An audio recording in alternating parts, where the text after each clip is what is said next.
12h, 13h. On va l'ouvrir sur CFM. On va l'ouvrir spéciale élection législative aujourd'hui.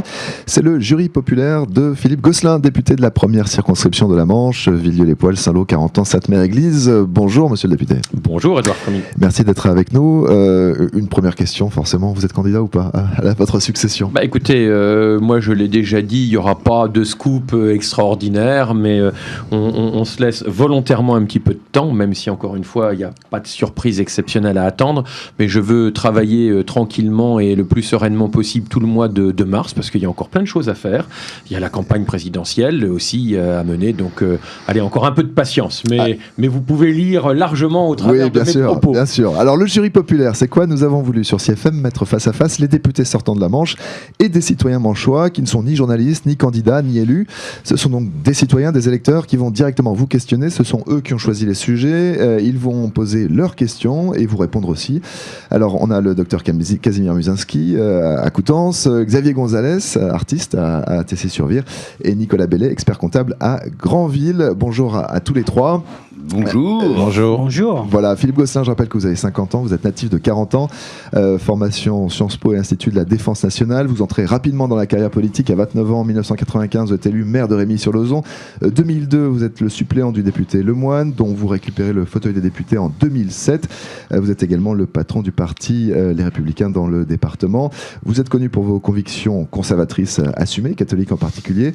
Et vous êtes maintenant, grâce au combat contre la manif pour tous, contre le mariage pour tous, devenu un député bien identifié au niveau national. En clair, on vous voit régulièrement à la télévision et on sait qui vous êtes, ce qui n'est pas donné à tous les 577 députés français. Voilà, alors on va vous interroger aujourd'hui puisque ce sont les thématiques retenues par mes sociétaires. Premier sujet, exemplarité, transparence, moralité, renouvellement des élus. Deuxième sujet, la question de l'oligarchie financière, le libéralisme économique avec le TAFTA, le CETA, la rigueur budgétaire européenne. Troisième sujet, toutes les questions de santé et d'environnement autour de l'agroalimentaire, les OGM, le lobby de la malbouffe et du tabac. Et puis un dernier petit sujet sur le transport et notamment le train que vous prenez souvent entre la Normandie et Paris. Oui, et dont vous beaucoup connaissez. de choses à vous dire sur le train et son train-train, en effet. On n'aura que 4 ou 5 minutes. Dommage. Bon, alors, premier sujet, l'exemplarité, la moralité, le renouvellement, c'est le sujet, en tout cas, de cette campagne, la question de la pureté en politique. On va commencer avec Casimir Musinski. Oui, bonjour Monsieur Gosselin, je suis content de vous avoir en face de moi parce que j'ai entendu que vous aviez les premiers temps des petites incartades de notre ami Fillon émis quelques difficultés de joindre sa pensée. C'était bien, j'avais de la considération pour vous. Et puis on voit progressivement... Je vois que tout s'effondre. Et maintenant tout s'effondre. Alors je pense que quand quelqu'un a été 17 ans député, la première fois qu'il était député à 27 ans, je parle de Fillon, ouais. 15 ans président de comité de commune, 7 ans ministre, pour la première fois à 39 ans, 4 ans président de région, 2 ans sénateur, c'est un garçon qui n'a jamais passé dans le monde du travail, qui a toujours été dans le monde de la politique, et on voit qu'il... perçoit pour sa famille de l'argent sur les deniers publics, et moi en tant que citoyen contribuable j'ai quelques difficultés à accepter ce genre de choses. Et d'ici à penser qu'ils sont tous pourris, et plus ils sont hauts, plus ils sont pourris, il n'y a pas loin. En conséquence, est-ce que vous ne pensez pas qu'il y a là une forte dérive des politiques qui même eux-mêmes, dans l'ensemble, il y en a 150 ou 200 qui agissent à peu près de la même façon, qui ne relèvent pas ce problème, qui l'acceptent, et est-ce que c'est catholique, est-ce que c'est moral, est-ce que c'est normal pour un citoyen lambda? Et je vous rappelle qu'il y a quand même 8 millions de Français qui vivent en dessous du seuil de pauvreté, dont 2 millions d'enfants, et que la France vient de distribuer en 2016 les plus gros dividendes d'Europe aux actionnaires. Philippe Gosselin. Alors, quelques mots de réponse, forcément. D'abord, essayons d'éviter de jeter l'opprobre sur l'ensemble de la classe politique, qui, honnêtement pour moi, mais vous allez dire que je défends ma paroisse dans tous les sens du terme, mais qui, honnêtement pour moi, est constituée de gens, d'hommes, de femmes qui travaillent, qui ne volent pas leur indemnité. Et je dirais, malheureusement, comme dans toute corporation, on a sans doute des excès ou des brebis galeuses. Mais gardons ça en tête, parce qu'il est facile de tomber dans une forme non pas seulement d'anti-parlementarisme, mais aussi dans une forme du tous pourri, on renverse la table et on voit ce que ça a pu donner au moment du 6 février 34 et à d'autres moments où la République a vacillé. Donc attention. Maintenant, aujourd'hui, je pense qu'on peut encore faire mieux pour la transparence, c'est évident. Est-ce qu'il faut aller jusqu'à interdire à ce qu'un député ou un sénateur travaille avec sa femme, par exemple? Je n'en sais rien, parce que je vais vous dire pourquoi. Il faut encadrer, on voit bien la suspicion qu'il peut y avoir, mais en réalité, il y a un certain nombre de contournements qui sont évidemment possibles.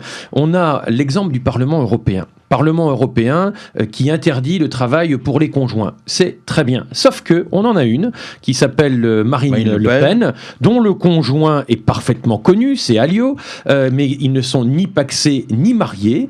Et donc aujourd'hui, on lui cherche à juste titre un certain nombre de difficultés ou de règlements ou de remboursements, mais on ne peut pas l'attaquer. On ne peut pas l'attaquer sur son conjoint parce qu'ils ne sont pas mariés ou pas pacsés. Donc entre celui qui va avoir une épouse ou un mari légitime et l'autre, vous voyez bien qu'il y a un moment, ça devient compliqué. Maintenant... faut rendre le mariage obligatoire. Faut rendre le mariage obligatoire, mariage pour tous, ça doit être ça. Je vois bien la boutade, monsieur Frémy, mais peut-être la solution. Mais voilà, donc tout ça pour dire qu'on doit aller plus loin, parce qu'il faut en effet moraliser et que le doute puisse être le plus éloigné possible de la classe politique. Mais attention à ces fausses bonnes solutions. On a aussi d'autres pays où c'est interdit, et en fait, entre parlementaires, il y a des échanges croisés, c'est j'embauche ta femme, t'embauches la mienne, etc. Donc, vous voyez, attention à parfois le mieux est l'ennemi du bien.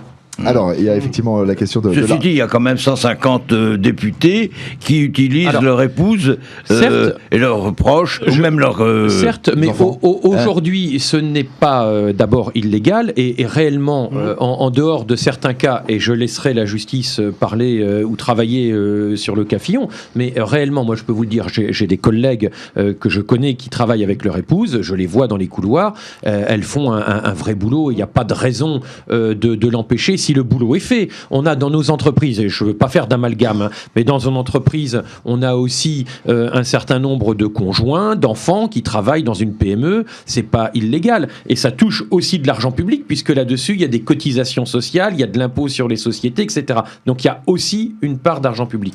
Donc transparence, oui. L'améliorer, oui. Mais attention aux idées qui paraissent idéales, mais qui en réalité peuvent être un peu contournées et sont peut-être pas si simples que ça. Avez-vous... Est-ce que votre épouse travaille... Mon épouse ne travaille pas avec moi, mes enfants ne travaillent pas avec moi, et pourtant ils sont juristes, et pour la petite histoire, ils s'appellent Charles et Marie aussi, ça rappellera quelques autres... Alors, vous avez toute ma considération. Alors, la crédibilité de la parole politique, maintenant, c'est un autre aspect de cette question que veut aborder Nicolas Bellet. Oui, tout à fait. Monsieur Gosselin, bonjour. Bonjour. Je sais que vous avez soutenu Alain Juppé. Aujourd'hui, justement, je voulais savoir, j'ai plusieurs questions. Quel est, en fait, est-ce que derrière, vous vous rangez sans faille derrière, justement, François Fillon ? Certains parlementaires même parlent, pour le cas de Madame Fillon, de l'avoir vue au sein de l'Assemblée nationale. Donc la question est simple, c'est alors est-ce un rêve ou une complicité, puisque finalement est-ce qu'elle était réellement présente ? Alors qu'aujourd'hui, nous sommes vraiment dans une ère où la parole politique est assez ambiguë, voire dégradée selon les citoyens. Qu'est-ce qu'elle signifie aujourd'hui ? Est-ce qu'elle a encore une valeur ? Et sur ce sujet, justement, François Fillon évoque il y a quelques semaines que s'il était mis en examen, il se retirerait justement de la présidentielle, alors qu'en fait, la semaine dernière, il a évoqué le fait qu'il se maintenait.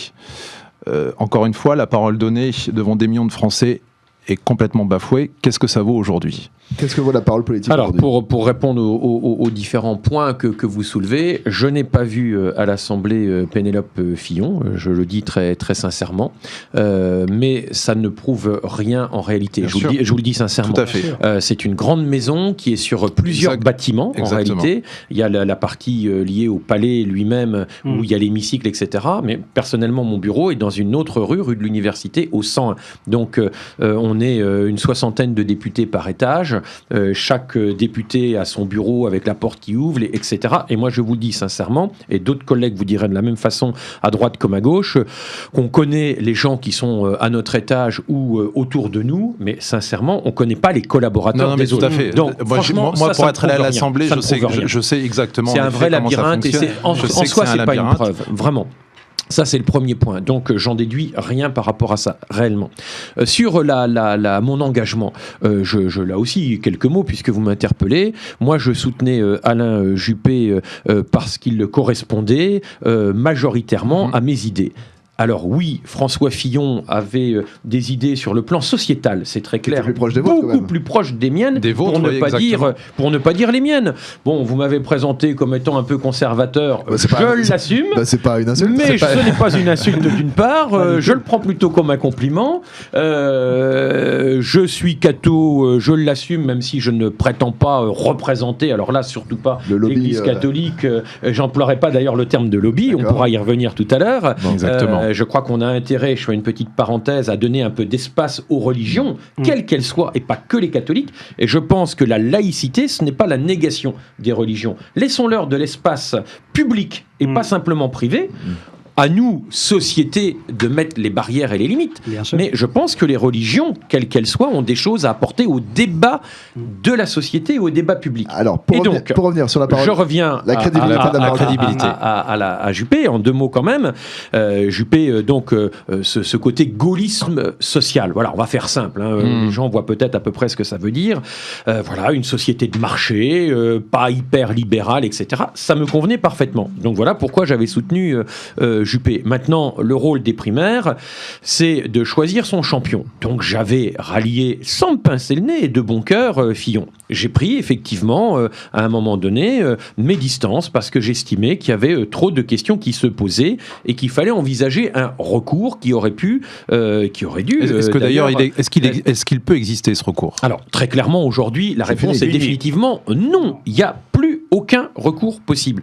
C'est ce qui explique, et on peut trouver que c'est tout ça en mouvement avant, mouvement arrière, mais c'est ce qui explique, et c'est parfaitement cohérent, le fait qu'aujourd'hui, je suis derrière François Fillon, pas tant pour l'homme en lui-même, je le dis honnêtement parce que j'ai eu un peu de déception, mais parce qu'il est porteur d'un projet politique qui est celui de ma famille politique, celui où je me sens à l'aise, qui est celui de la droite parlementaire et du centre, et je pense qu'on a vraiment besoin de ce projet pour l'emporter. Donc il faut que François Fillon l'emporte. Et alors sur la question finalement de la crédibilité de la parole politique, Nicolas Bellet donnait l'exemple de François Fillon qui se renie en quelques semaines. Bon, c'est un exemple qui peut être généralisé. Tout à fait. Voilà. Est-ce que la parole politique aujourd'hui, c'était la question de Nicolas Bellet, a encore une crédibilité et encore une valeur ? C'est évident que ça pose une vraie question, et cette vraie question m'a amené, moi, à une vraie réaction. Donc, parce que la question, à un moment donné, c'est à qui profite le crime, entre guillemets. C'est-à-dire qu'aujourd'hui, ça donne un crédit au FN et peut-être même à Macron.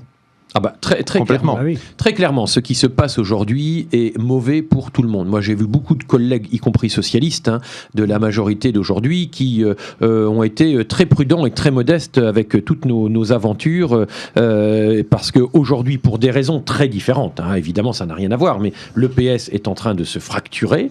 Nous sommes en train de nous fracturer avec de vraies difficultés qui se prolongeront peut-être. Et aujourd'hui, il y en a une qui peut se frotter les mains, en effet, c'est Marine Le Pen. Écoutez, elle est mise...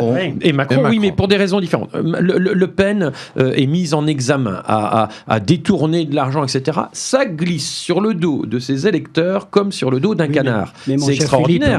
Et Macron a un côté ramasse-miettes. Macron a un côté ramasse-miettes, donc un petit peu de droite, un petit peu de gauche, de choses contradictoires. On pourra peut-être en parler du projet. Et le PS étant en train de s'effriter, beaucoup de gens de la gauche modérée, la gauche, centre-gauche, sociale, de gouvernement, etc., se mettent autour de Macron parce qu'il est porteur d'un espoir politique et peut-être aussi d'une volonté de recomposer la vie politique avec une droite et une gauche moins présentes. Ça, c'est tout le pari de Macron. Moi, j'y crois pas trop, mais c'est son pari. On va marquer une pause sur CFM. On revient juste après avec un deuxième sujet. La question des puissances de l'argent, du libéralisme économique, de la rigueur budgétaire européenne. À tout de suite. Sur CFM aujourd'hui, c'est le jury populaire de Philippe Gosselin, le député sortant de la première circonscription de la Manche. Deuxième sujet que nos sociétaires souhaitent aborder avec lui. Ils veulent parler, alors pêle-mêle, oligarchie financière, ultralibéralisme économique, TAFTA, CETA, qui sont les grands traités de libéralisation transatlantique entre l'Europe et le marché nord-américain. Rigueur budgétaire européenne, bref, on va parler du nerf de la guerre de l'argent et on commence avec Xavier Gonzalez. Oui, bonjour Philippe. Bonjour Xavier. Oui, mais je voudrais un tout petit peu pour relancer ce libéralisme, ultralibéralisme. Je pense que la crédibilité des politiques, c'est vrai qu'il y en a beaucoup qui traînent des casseroles, mais pour moi, je dirais que c'est les cousines qui traînent la politique totale en France. Et c'est là parce que je pense qu'il va falloir faire gagner au fois à les électeurs français cette crédibilité-là. Les politiques, ils l'ont perdue. C'est vrai. Mais pourquoi ? Parce que c'est des conneries une derrière de l'autre. Je suis désolé, mais on arrive mais vraiment à et le pire, c'est que c'est vous avez le pouvoir.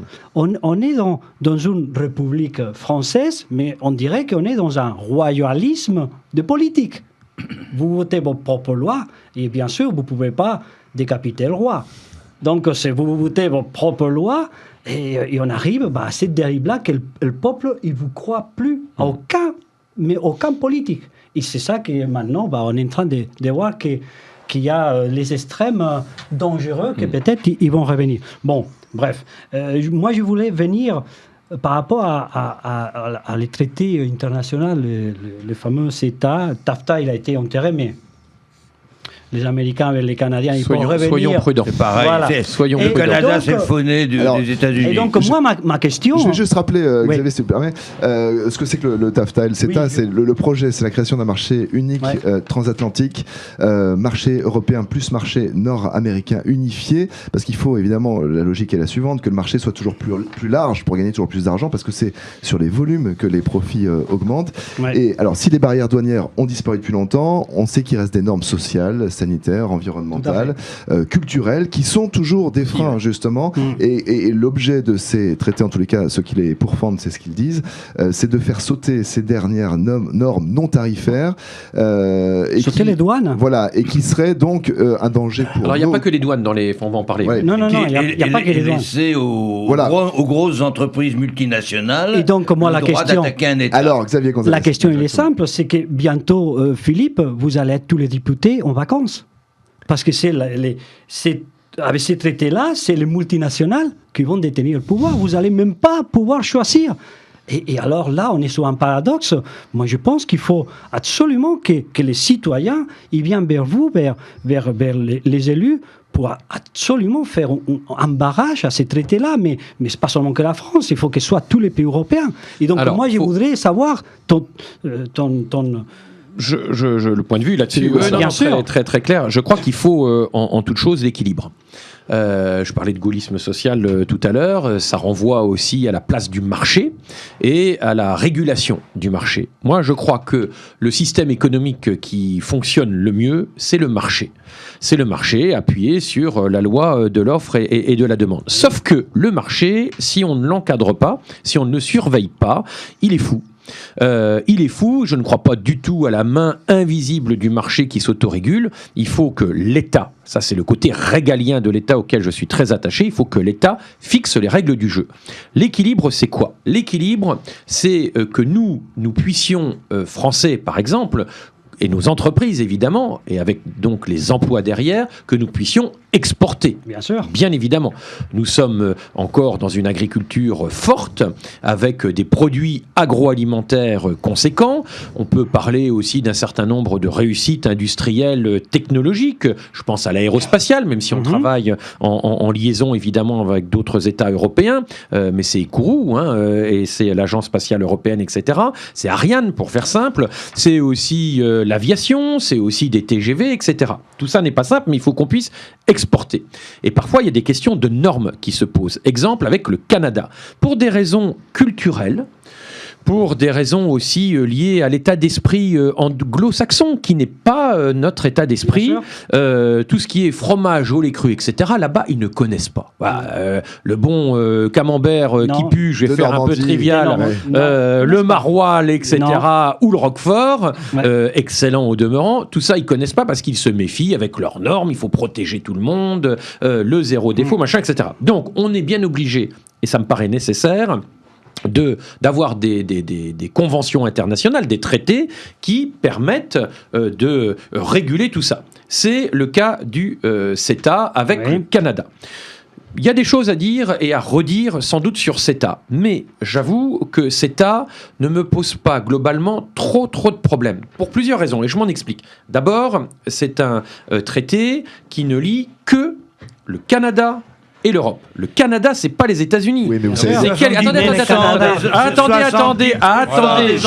Attendez, docteur, laissez-moi expliquer. 70% des entreprises américaines. Expliquer. Le Canada, c'est le faux nez des États-Unis. Bon, si je peux en placer une, cher docteur. Très bien. Faut dire la vérité. Attendez, laissez-moi. On y vient 2 secondes. Allez-y. Le Canada, ce n'est pas les États-Unis. C'est un marché qui est de quelques dizaines de millions d'habitants, c'est pas du tout les États-Unis. Donc, aujourd'hui, que l'on ait un traité avec les États-Unis nous permet, et même les agriculteurs l'ont bien dit, d'avoir la possibilité de vendre plus de produits laitiers, plus de produits agroalimentaires. C'est une vérité qui n'est pas contestée par... qui n'est pas contestée par le monde agricole et par l'agroalimentaire. Voilà. En revanche, évidemment, il va falloir être plus que vigilant sur les produits que eux vont nous envoyer. Mais ce traité me paraît pas si déséquilibré que ça, très loin s'en faut. On perd sur certains points, on gagne sur d'autres. En revanche, attention à un point essentiel, c'est qu'en effet, et là je vous rejoins, on a 2/3 à peu près, vous dites 70, c'est à peu près 2/3 si vous voulez, mais peu importe le chiffre exact, en tout cas un nombre très important d'entreprises américaines qui évidemment ont le pied dans la porte au Canada. Donc il ne faut pas qu'il y ait un transit qui se fasse, parce qu'on serait des bien gentils bénés. Il n'y aura pas un transit, il y aura une diarrhée là. Oui. Ben, on va prendre du smecta. On aura là évidemment un déferlement. En revanche, sur TAFTA, pour le moment, il est sur le côté. Et je crois qu'il faut le garder enterré. Mais ça reviendra. Ça reviendra. Écoutez, mais moi je vous dis très clairement, si demain je suis député, et si je ne le suis pas, d'autres le seront, ils doivent prendre l'engagement de ne pas faire revenir TAFTA d'une autre façon, en tout cas pas sous cette forme-là. Ça sera décidé à l'Europe. Mais non, alors l'Europe, évidemment, c'est une négociation qui est menée au niveau européen, ça c'est vrai, mais les parlements nationaux ont évidemment aussi leur mot à dire. Vous savez bien ce qui s'est passé avec le Parlement de Wallonie, qui a mis son là. Non, on n'est pas passé par-dessus. Mais on n'est pas passé par-dessus. Le lobbying a été tel on n'est pas passé par-dessus. La Wallonie a obtenu gain de cause sur une grande partie des demandes qu'elle avait faites. Je ne dis pas à 100%, mais ça c'est aussi l'objet d'une négociation. Les pressions des autres pays européens pour signer ces CETA, ils sont écartés la Wallonie. Et il faut, j'en reviens à l'équilibre. Les produits agricoles, parce que je pense que où c'est que la France il va perdre le plus, c'est sur ces produits agricoles.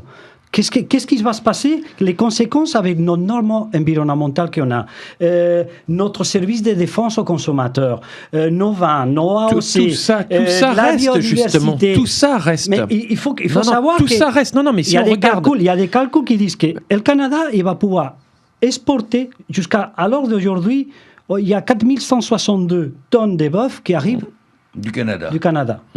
Ils disent sans hormones. Je rigole, mais bon, bref, ils ne sont pas les mêmes normatifs que nous. Hein. Donc, une fois que le CETA il va être à point, ils vont avoir 45 840 tonnes. Pareil pour le porc, avec toute la crise qu'on a en France avec le porc, on importe 5 549 tonnes. Et une fois que le signé il va être là, ça va être 75 000 tonnes de porc sans ractopamine. Cite les produits laitiers, par exemple, cite les fromages, etc., etc. Il faut regarder forcément. Mais les fromages, ils sont signés que 30% d'exportation, les Français, des fromages. Ils vont mettre à genoux l'agriculture française. Forcément, il ne s'agit pas d'avoir un traité où l'Europe, et la France en particulier, auraient 100% de ces demandes prises en compte. C'est pas un traité à ce moment-là. On impose.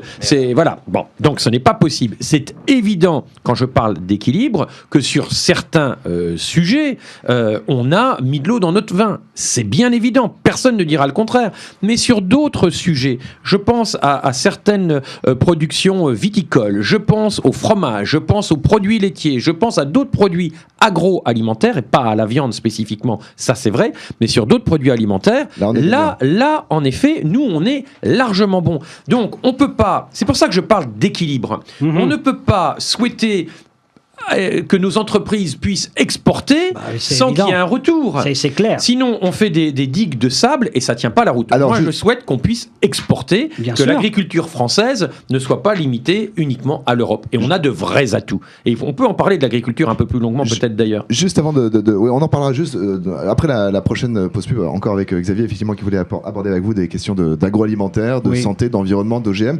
Juste avant, Casimir Musinski, vous vouliez revenir sur ces pressions de l'argent, sur l'énarchie, c'est un sujet qui vous tient à cœur et qui se rattache à ce sujet-là. Sur la pression de l'argent et du monde de la finance, sur les décisions politiques. La banque Rothschild, par exemple, comme celle de Macron, par exemple. Mais aussi celle de Pompidou, mais aussi celle d'Emmanuelli, qui a travaillé chez Rothschild, et d'autres, j'en passe. Tous sont passés par là, et toutes les grandes institutions financières envoient des sous-marins chez nos politiques qui sont censés gouverner. Et il faut bien savoir que ce sont eux, finalement, qui gèrent la nation. Qui a dit la finance, c'est l'ennemi Oui, justement. Et ça, encore, c'est une catastrophe. Il l'a dit, il l'a pas appliqué. Le social de M. Hollande n'a pas été à la hauteur du sociétal qu'il souhaitait. Donc, du coup, cette main invisible dont vous parliez tout à l'heure, c'est celle-ci, c'est la main invisible de la finance qui irradie la politique. Je crois qu'il faut pas avoir une vision trop manichéenne. Mais il faut être réaliste. Il faut être réaliste. Je crois. Les pieds dans le plat. 30 secondes. Allez-y. 30 secondes. 40 si vous voulez. Même 40. On va, si le pays n'est pas d'accord, si la France refuse d'importer un certain nombre de produits, ce ne sont plus les États qui seront à juger, mais des compagnies privées. Des accords privés. C'est quoi ça ? C'est quoi ça représente... Ça vous rappelle rien ? Alors, Philippe Gosselin, sur ce point-là et puis sur l'autre point... Je suis les tribunaux privés... Mais non, mais l'arbitrage, ouais, tout à fait. Tapis... Qui a bien des difficultés judiciaires en ce moment. La garde... Quelques mots. Non, on connaît la fougue du docteur, mais bon, en deux mots. Vous voyez, même un politique...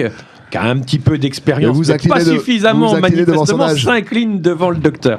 Bon, plus sérieusement, et même si je vous respecte évidemment, et vous le savez bien, le marché, il ne doit pas dicter sa loi, mais c'est à nous, État.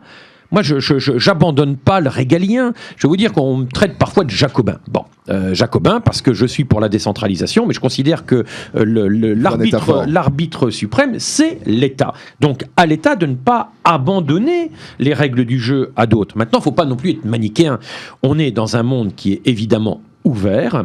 On a besoin d'entreprises qui se développent, qui passent les frontières, c'est évident. Moi, les multinationales, elles ne me gênent pas, à condition qu'elles respectent les règles du jeu, mais qu'on leur fasse respecter, notamment pour le lieu d'imposition. On voit bien, par exemple, ces GAFA, ces Google, etc., qui s'installent en Irlande parce qu'il y a un dumping fiscal, et pas en France. Donc voilà, on a besoin d'Europe en réalité. En réalité, on a besoin... Mais on a besoin d'Europe, contrairement à ce que beaucoup de nos concitoyens disent, il ne faut pas d'Europe. L'Europe telle qu'on la connaît aujourd'hui n'est pas bonne. On est d'accord, trop technocratique, trop éloigné des citoyens. Mais on a besoin d'Europe. Qu'est-ce qu'on serait, nous, petit pays, même brillant, de 66 millions d'habitants, France, quand même, cinquième ou nous sommes peut-être allés aussi trop vite. Certes, mais qu'est-ce qu'on serait tout seul si on devait se ratatiner, se regarder le nombril? Est-ce que le choix, justement, de l'Europe à 28 était un bon choix aujourd'hui? Je vous dirais non. Je vous dirais que l'Europe à 28, c'était pas le bon choix parce qu'on n'est pas allé trop vite. On n'avait pas tout stabilisé, sauf que vous oubliez une chose, c'est que dans les années 90, 91 ou 92 pour certains pays, on n'a pas eu vraiment le choix. Ouais. On a le bloc de l'Est qui s'est écroulé, mais comme jamais on aurait pu prévoir un tel effondrement après Gorbatchev. Vraiment incroyable.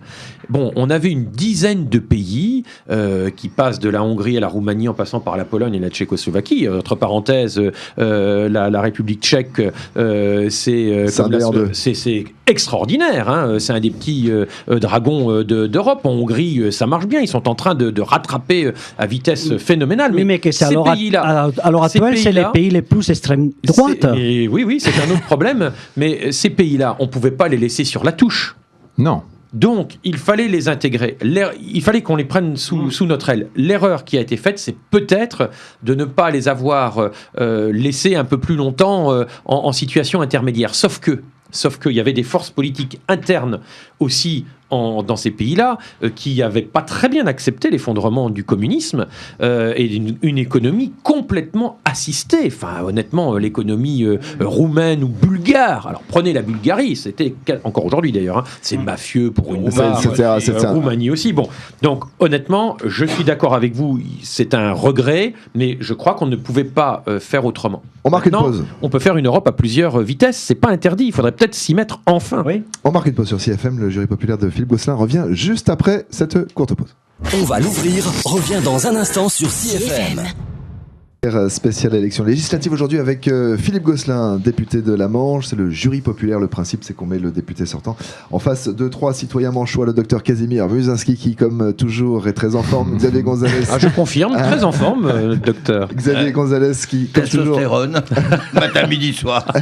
Xavier Gonzalez qui, avec son accent, fait tout passer. Hein.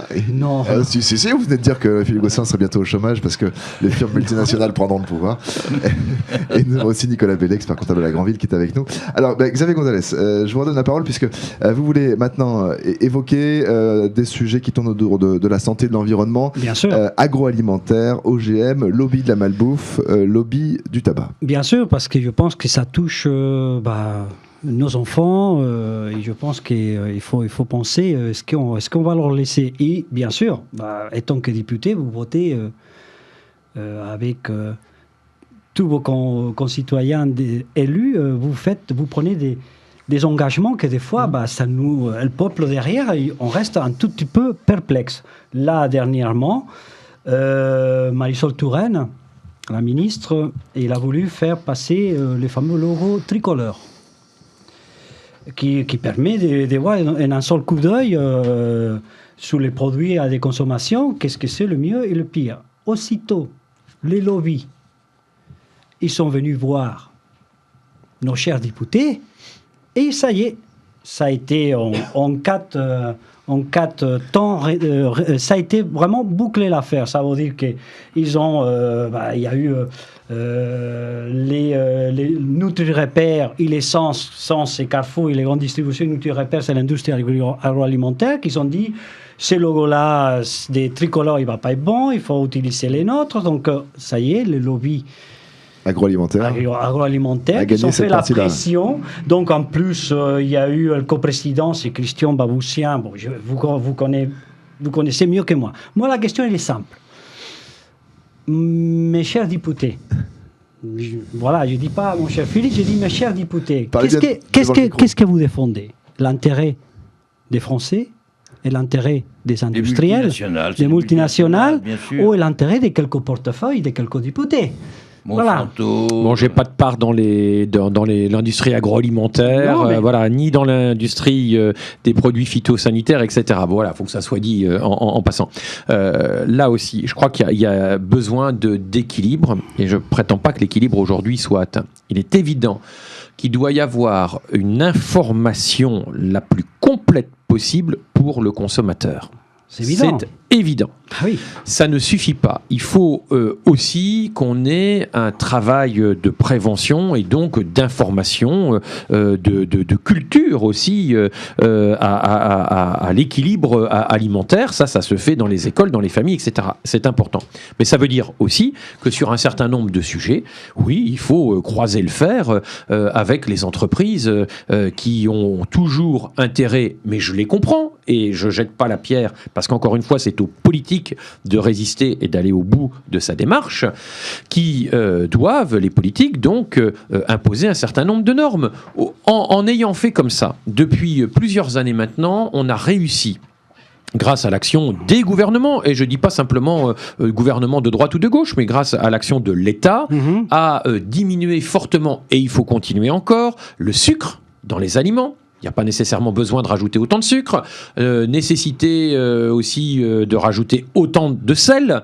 Or, on sait bien que dans les charcuteries, un certain nombre de produits sont gonflés à l'eau et au sel, parce qu'évidemment, on vous vend au prix du sel et de l'eau la viande. Donc tout ça, ça doit être évidemment être très, très contrôlé, très enfermé. Oui, mais... je rappelle quand même qu'on a en France, et il faut le dire aussi, parce qu'il y a plein de trains qui arrivent en retard et donc de laboratoires qui ne font pas leur boulot et de multinationales qui freinent, etc. Mais il faut aussi parler de ce qui existe bien et qui marche en France. Des laboratoires ou avec un label de l'État ou un contrôle de l'État qui font très régulièrement des analyses.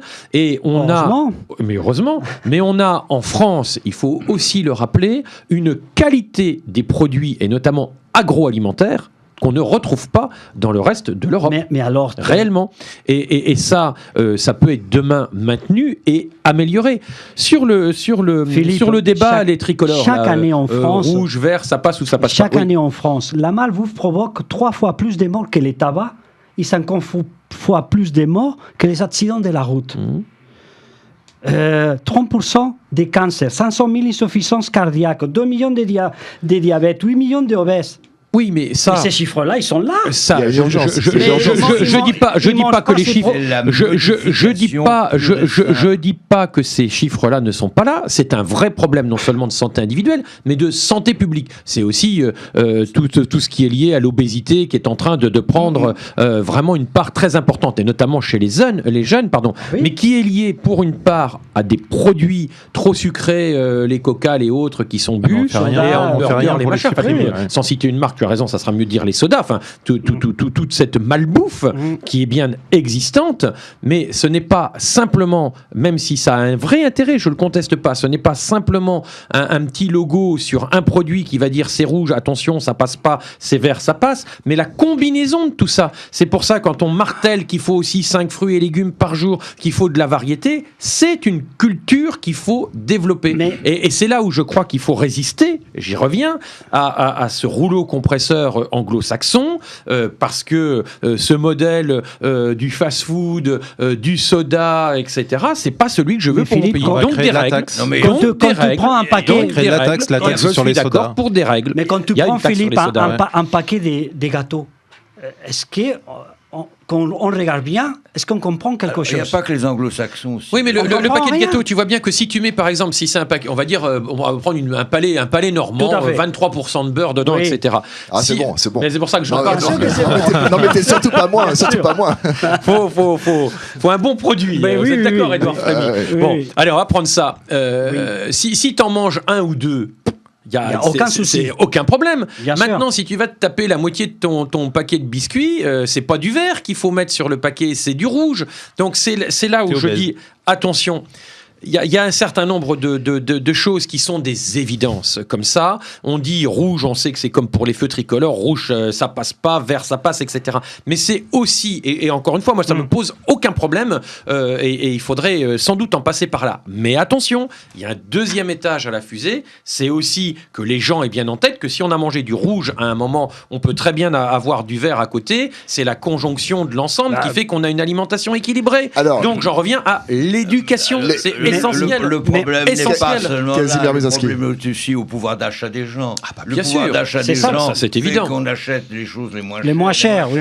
sont Oui, les mais plus attendez. Les moins chères sont les plus mauvaises. Les moins chères sont les plus mauvaises pour la santé, d'une part, et d'autre part, on ne favorise pas les circuits courts. Ah bah attendez, dans le bio, vous savez qu'il y a une enquête de l'UFC Que Choisir sur le sujet, sur le bio il y a quelques semaines, donc c'est pas vieux, une enquête qui démontrait que plein de produits dits bio, estampillés comme je parlais tels, de circuits courts. non mais le circuit c'est autre chose, parce qu'on peut vendre un mauvais produit en circuit court. Oui. Ce qui est important, c'est qu'on vende un bon produit en circuit court, le cas échéant. Mais attention, le bio n'est pas non plus la panacée pour tout. Bien Et évidemment. vous savez bien qu'aujourd'hui, au-delà du pouvoir d'achat, il y a aussi une part de l'alimentaire qui a baissé, mais très fortement. Pourquoi ? Parce que même avec des revenus, on va dire, confortables, voilà, même avec des revenus confortables, aujourd'hui, dans toutes les familles, et vous le voyez bien si vous avez des enfants, eh bien, il y a d'autres produits qui sont arrivés, et donc, on serre la ceinture sur la bouffe. Parce que tout le monde veut avoir son portable, veut avoir son smart, veut avoir son écran intelligent, etc. Donc, il y a aussi une responsabilité individuelle. Il n'y a pas une malbouffe qui est liée uniquement à une société qui serait en train de s'appauvrir. Il y a ça, je ne le conteste nullement. Je ne le conteste nullement. Mais c'est beaucoup plus compliqué que ça. Démontrent que l'obésité, le diabète et les maladies cardiovasculaires sont 10 fois plus élevés que la bien sûr. Oui, mais quand vous avez tous les mois 200 € qui passent dans les abonnements Internet et que vous avez 300 €, c'est du vécu, je le vois autour de moi chez certains, 300 € qui passent dans le tabac, sur un SMIC, quand vous avez déjà 500 € qui partent en fumée, excusez-moi, ce n'est pas que de la responsabilité de l'État. Juste avant de passer au dernier sujet avec Nicolas Bellet sur les trains, à propos de pouvoir d'achat, il y a la mesure phare de Benoît Hamon qu'il a explicité cette semaine, qu'il a chiffré, qui est le revenu universel. Il a varié depuis, parce que c'est plus rétropédale. Alors, dites toujours. Alors, je suis resté sur les 35 milliards par an. On ne sait plus trop. Bon, c'est tenable ou c'est pas... Non, d'abord, soyons clairs, il n'y a pas grand-chose dans le programme de Hamon qui soit vraiment tenable. Les socialistes s'en rendent tellement compte qu'ils vont tous voir Macron qui devient la voiture balai du Parti socialiste. Donc ça, c'est très clair. Non, mais honnêtement, Hamon a un vrai problème. Enfin, il a un discours. Justement, Macron a tendance à ringardiser le PS et même les Républicains aujourd'hui. On va revoir pour les Républicains. On va essayer de se remettre. On va essayer de se remettre en selle. Non, on va essayer de se remettre en selle. C'est pas gagné. Donc vous êtes d'accord avec Benoît Hamon qui cite ce matin Macron prépare une France ingouvernable. Moi je pense dans tous les cas, alors là, que ce soit Macron ou un autre, je pense que le prochain président aura, quel qu'il soit, parce que demain, réellement, aujourd'hui, tout est possible. Peut-être présidente. Macron peut gagner. Le Pen, j'y crois pas trop, mais la question n'est plus superflue. Oui. En effet, parce qu'on aurait balayé d'un revers de main le plafond de verre, c'est plus le cas aujourd'hui. On est bien d'accord, donc soyons très vigilants les uns et les autres. Mais quand je dis que tout est possible, ça veut dire aussi que Fillon peut l'emporter demain, je le dis honnêtement. Mais dans tous les cas, je crois que nous sommes d'accord là-dessus, dans tous les cas, les majorités qu'on aurait pu envisager il y a quelques mois ne seront pas les mêmes. Et je crains qu'on ait des majorités très fragiles. Quel que soit le président. Et qu'on ait peut-être demain une vraie difficulté à gouverner et donc réformer. On va marquer une pause sur CFM et juste après, on va finir en poésie. Parce qu'on va parler du train et le train en Normandie, c'est un poème. Avec Philippe Gosselin, député sortant de la première circonscription de la Manche, c'est le jury populaire de Philippe Gosselin sur CFM. Pour l'instant, il n'y a pas encore eu de condamnation, ni à mort, ni à quoi que ce soit, donc tout se passe bien. J'espère qu'au pire, il y aura un sursis à vos tablettes. Pour revenir. Le pire est à venir. Alors, François Fillon. Il nous reste 6 minutes pour parler des trains. Je ne sais pas si c'est suffisant, mais c'est Nicolas Bellet qui voulait aborder cette question des transports et du développement de la Normandie via ses infrastructures. Voilà, cher Philippe, je sais que vous prenez régulièrement le Paris-Cherbourg. Notre hier et mardi. Voilà, notre région qui est quand même aux portes de Paris. Vous savez comme moi l'importance du développement d'une région qui se fait quand même par le transport routier, le transport ferroviaire.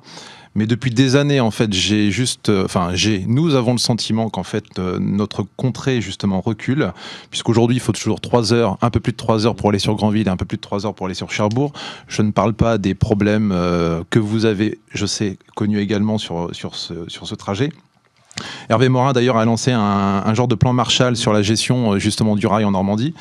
Mais vous allez me dire que ce n'est pas de votre compétence en tant que député, puisque un député, c'est un homme de loi qui prend des décisions, mais quelque part, au niveau national, on prend des orientations économiques. Aujourd'hui, justement, est-ce que ce n'est pas un risque vis-à-vis de notre région ? Quand on voit que toutes les autres régions de France se développent correctement, l'Est, le Nord, le Sud de la France, on voit qu'on met une petite heure pour aller à Lille. Et aujourd'hui, nous, on a juste l'impression d'être un peu le Far West, l'homme perdu en fait de notre nation. Le Far West, c'est bien ça. On a l'impression de prendre la diligence par moment et d'avoir les chevaux devant la malle-poste. Si alors je sais que c'est pas forcément mais est-ce qu'à un moment donné, il faut pas mettre tout le monde autour d'une table et de réfléchir à comment est-ce qu'on développe ce réseau qui pourrait nous aider économiquement parlant. Alors là, je partage totalement le diagnostic, et non seulement le diagnostic, mais l'action. Ça fait plusieurs années que tous les élus, quelle que soit leur tendance politique, alors ça, je vous le dis très sincèrement, il y a des unions sacrées qui se font sur un certain nombre de sujets, et le ferroviaire fait partie. Moi, j'ai le souvenir, il y a quelques années maintenant, d'une réunion que nous avions organisée en commun avec Bernard Cazeneuve, qui n'était pas Premier ministre à l'époque, avec Guillaume Pépi, le président Laurent Beauvais, à l'époque, Laurent Beauvais, qui était président. D'ailleurs, aujourd'hui, Guillaume Pépi ne souhaite plus continuer les investissements. Et donc, ça fait des années qu'on se bagarre, y compris politiquement. Maintenant, on paye aujourd'hui, sans doute le fait, la critique est facile, qu'il y a 40 ans, on n'a peut-être pas, nous, à l'Ouest, suffisamment pesé, ou même 50 ans, je vais jusqu'au fond des choses, quand le nucléaire s'installait chez nous, il est là. Bon voilà, donc le Yaka et Faucon, c'est très facile, hein. Mais à l'époque, on aurait dû exiger deux choses sur les transports. Hein. Vraiment, pour moi, c'est les transports, c'est le désenclavement. C'est qu'on soit plus encore aujourd'hui à parler de la N13. On devrait aujourd'hui avoir une affaire bouclée depuis des décennies. Premier point, et le ferroviaire. Bon, maintenant, c'est comme ça. Peut-être que dans quelques années, d'autres diront Gosselin aurait dû faire ceci. Oui, mais alors... attention, alors je continue. Puisque l'État est indigent, ça a été le cas à droite comme à gauche, je crois que le pari qui a été pris par la région est un bon pari. Il est risqué, le pari de prendre la compétence investissement ferroviaire. Il est risqué parce que c'est pas dit que la région toute seule y arrivera. Il n'y a pas que le matériel roulant, il y a aussi la question des sections entre Saint-Lazare, qui est la première gare d'Europe en nombre de passagers. C'est dingue, hein, c'est énorme. Première gare d'Europe avec un faisceau ferroviaire jusqu'à Mantes qui est saturé de chez saturé. Donc il y a des travaux en cours. Hein. Bon. Maintenant, si on ne fait rien et si la région n'avait pas pris le taureau par les cornes, je crois que demain on sera en train de crever. Aujourd'hui, il y a un vrai espoir, ça va être 2018, 2019, 2020, etc. Un vrai espoir d'avoir du vrai matériel roulant et d'avoir aussi du matériel confortable avec le Wi-Fi. Moi, j'ai exigé le Wi-Fi parce qu'on était en train de et aujourd'hui, je crois que la ligne à grande vitesse est un point important, mais est-ce que tout le monde est prêt à mettre entre 9 et 13 milliards, y compris sur le plan environnemental, et là je vous renvoie à la question, et notamment à Xavier éventuellement, mais est-ce que vous êtes prêts ? Est-ce que nos concitoyens sont prêts à mettre autant ? Ça veut dire aussi passer dans certains paysages, prendre des terres agricoles pour avoir un TGV. Ah, c'est une vraie question. Peut-être qu'il faut avoir des trains plus rapides, peut-être parce plus qu'aussi confortables. On n'est pas sur une option TGV pour l'instant. On n'est pas sur l'option TGV. Moi, le pari de la région, il me paraît un bon pari, mais on n'en peut plus parce qu'effectivement, on en crève de ces histoires-là. Aujourd'hui, il n'y a plus de flotte, il n'y a pas de papier de toilette, on se gèle, pardon. Je vais devenir un peu... Oui, vous aviez dit bucolique, là, ça devient trivial. Il faut organiser une manifestation à Saint-Lazare. Mais réellement, il y a un vrai souci. Mais la région, moi, je suis à fond derrière Morin parce qu'elle a pris la bonne décision avec une signature de convention au Mont-Saint-Michel il y a quelques mois avec Manuel. Donc on organise un je train. pense qu'on est sur la bonne voie, sans mauvais jeu de mots, mais il y a encore, il faut encore résister. Hein. Il faut encore résister et du travail, ça c'est clair. Bien, merci à tous. Merci Philippe Gosselin d'avoir été l'invité de ce jury populaire. Merci Casimir Musinski, Xavier Gonzalez, Nicolas Bellet. Je vous donne rendez-vous dans 15 jours pour le dernier jury populaire, celui de Stéphane Travers. Nous serons ici même, 12h, 13h, pour ce dernier numéro. Puis après, on passera au débat consacré à l'élection présidentielle. Et puis on reviendra vous voir, Philippe Gosselin, pour les débats consacrés aux élections législatives. Je vois que vous avez bien lu au travers de mes mots, donc avec plaisir, je reviendrai ici rue Geoffroy de Montbray. Voilà. On organisera certainement pour les élections législatives des débats décentralisés, circonscription par circonscription, avec du public, parce qu'il y a plus d'ambiance, et puis en plus, ça permet de rapprocher les politiques, les élus, les candidats. L'ambiance est correcte, vous avez des membres du jury qui sont toniques, il n'y a pas de souci. Et attendez, on n'a pas encore sorti les bouteilles d'alcool. Voilà. 13h sur CFM, merci d'avoir été avec nous. Merci à vous, merci de votre... Bonjour à tous.